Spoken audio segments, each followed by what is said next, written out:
be talking about performing operations with functions. And this is super duper easy. You know how to do this.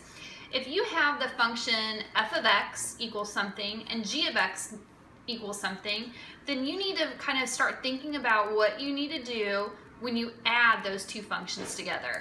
And this is just a fancy way of combining like terms, and you're going to see this in a second. If f of x equals 3x plus 2 and g of x equals 5x minus 1, then literally we're just combining the like terms. So 3x plus 5x is 8x, 2 plus negative 1 is plus 1. That's all you have to do. So let's go through each of the functions. So we just added, now we're going to subtract. So let's subtract, let's switch it up a little bit. Let's say g of x minus f of x. So I'm going to take 5x minus 1 minus 3x plus 2. Don't forget to distribute that negative sign. So I have 5x minus 1 minus 3x minus 2. Notice I'm changing all the signs there. So in this case, I have 5x minus 3x, which is 2x, and then minus 3 for my answer. Let's go ahead and do multiplication. So f of x times g of x. And here you're going to see we're going to FOIL. 3x plus 2 times 5x minus 1. So I have 15x squared minus 3x plus 10x minus 2.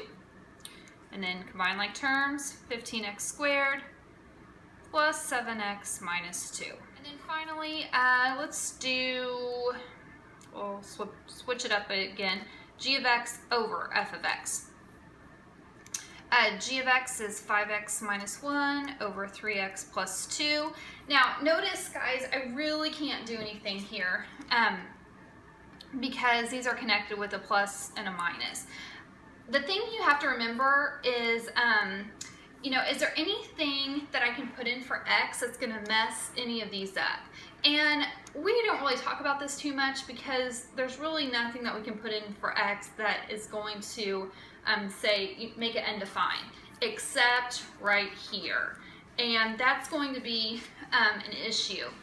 If I have, remember, 0 on top is okay, but 0 on bottom is no way. We don't want a 0 on the bottom.